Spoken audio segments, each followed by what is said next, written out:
So we're in Roche Harbor, and we ran this Prestige 520 that we're on up from Portland, Oregon. It's about a 320-mile trip, nautical miles, down the Columbia River, past Astoria, over the Columbia River Bar, up the Washington coast, and then down the Strait of Juan de Fuca and into the San Juan Island. So it's a 2-day trip on a boat like this. It's about, what do we run, about 8 or 10 hours a day, Carrie? Mm-hmm. Yeah, it's two comfortable days to get here from Portland. To prepare for the trip, I use Navionics on my phone. The Navionics web app and the Navionics app on the phone are both really valuable for planning a trip like this because you can create a route manually or automatic, and it'll give you distances and nautical miles or statute miles, and then you can figure the fuel consumption of the boat and the range and figure out where the fuel stops are going to be, or where the best fuel stops are going to be. And then it's important, as I discovered on this trip, to check and make sure the fuel docks are open at those locations. In this case, Nia Bay was closed, and so I called and confirmed, and they were closed, which was really good to know, because if we hadn't planned for it, that could have presented a problem, because there are some long stretches where there's no fuel stops. But we were able to run from Westport, Washington, direct to Roche Harbor with plenty of fuel to spare. So if you're wondering what kind of gear and parts and tools we brought, I've got that laid out on the cockpit table, and I'm going to tell you what we have here. First and foremost, all of the Coast Guard safety requirements, which are not out here, and I'm not going to talk about because you can find that information somewhere else. But in addition to that, I brought some basic tools, none of which we ended up needing because we didn't have any malfunctions on the trip up, but a wrench set, a socket set, a ratcheting screwdriver set with the appropriate bits for the boat, some needle nose pliers, some channel locks, a crescent wrench, and a strap wrench. So this is for loosening a filter. In my opinion, this is kind of basic mechanical tools that you might want to have on the boat anyway. Even if you're not that mechanically inclined, somebody else that comes aboard to help you fix something might be able to use these tools to fix something if you did have an issue. Beyond tools, we've got some of the gear. We brought 2 portable VHF handheld radios. They're both waterproof.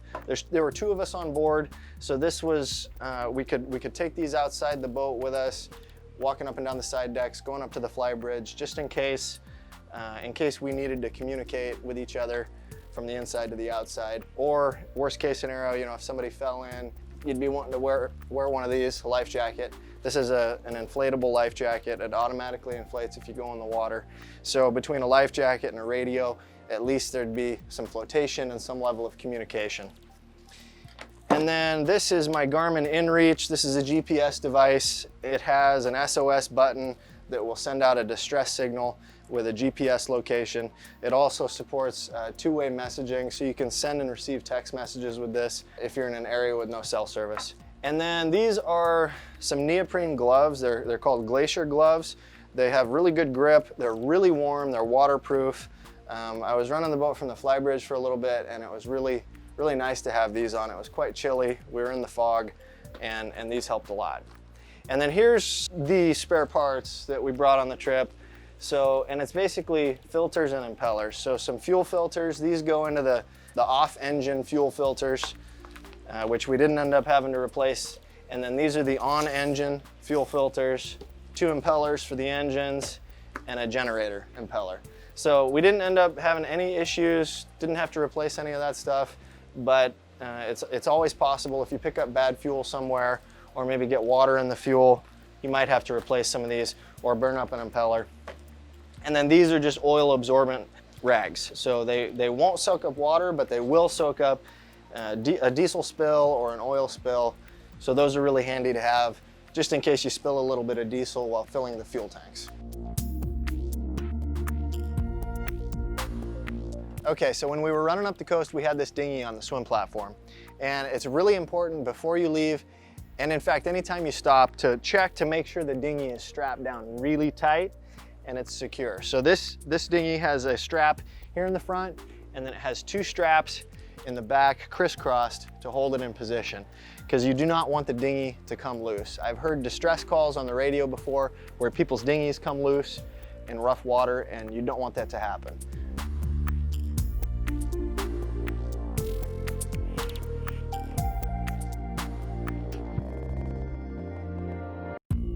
important to check tides. The significance of that is that you want to plan any bar crossings as slack tide or as close to slack tide as possible. You can get tide tables online. They're very easy to find for specific locations.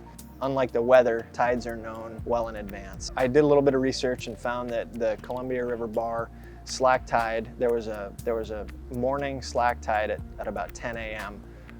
The morning we were leaving. So to get from Portland to the bar is about 100 miles. So I wanted to have 4 or 5 hours to do that. So we left the dock a little before 5 a.m. so that we would get to the bar at 10 for that 10 o'clock bar crossing. So weather is the other factor in trip planning. And of course, it's marine weather that is significant for a trip like this, not so much what's going on up in the sky or the temperature. Wind and water conditions are the most important factors. So if you Google search NOAA marine forecast, they have different zones, and they have a graphical map that you can click on the area that you're interested in, and it'll give you a few days out, it'll give you a detailed description of the forecasted conditions on the water. So wind waves, swell height, and the distance between swells in seconds. So I was keeping an eye on that for about the week before leaving. Conditions were forecasted to be pretty mild for the 2 days that we were going to be on the water. So crossing the Columbia River Bar was pretty typical of most of the bar crossings that I've done, which was, a little rough, but not bad. We didn't take any green water over the bow. We took some spray, but it really wasn't bad. It's not hard to avoid a bad bar crossing. Planning your bar crossing around a slack tide and checking the weather.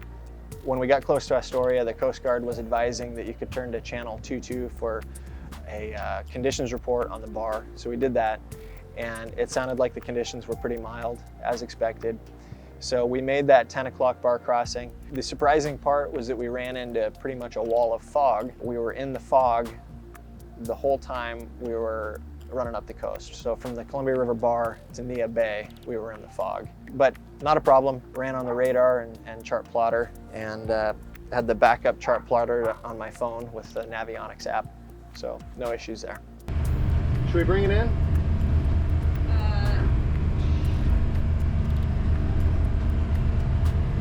Are we in a spot where we can do that?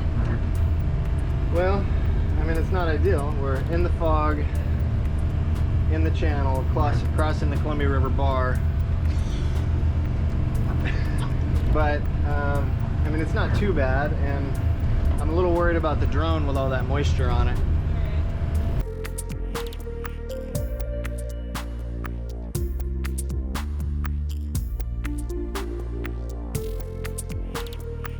So we got fuel in Westport, and at about 2, it was time to make the decision whether or not we were gonna keep going and go for Nia Bay for the night or stay in Westport. However, a small craft advisory had been issued in the area that we'd be traveling between Westport and Nia Bay. It's another 100 miles from Westport to Nia Bay, so it's not a short distance. So we made the decision to stay in Westport. The forecast for the following day and the following morning was better. So it was going to be better conditions. It was going to make day 2 a longer day, but that was okay. Westport's a little under halfway. So in the morning of day 2, we left the dock at about 5. Slack tide crossing that bar, the Roche Harbor bar, was at 4:30. So we left the dock about 5, crossed the bar about 5:15. There were quite a few fishing boats on their way out. Westport's a big fishing town. Crossed the bar. That was actually a little rougher than the Columbia River Bar, but still not bad. Just spray over the bow.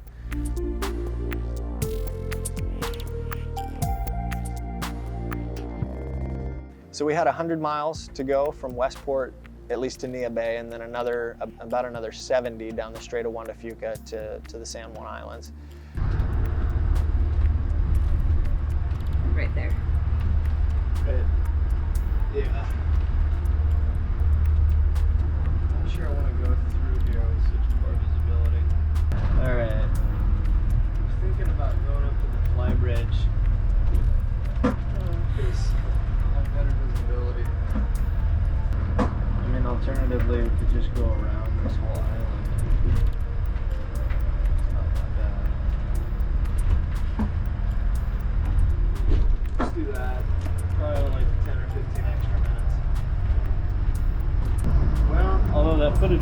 epic.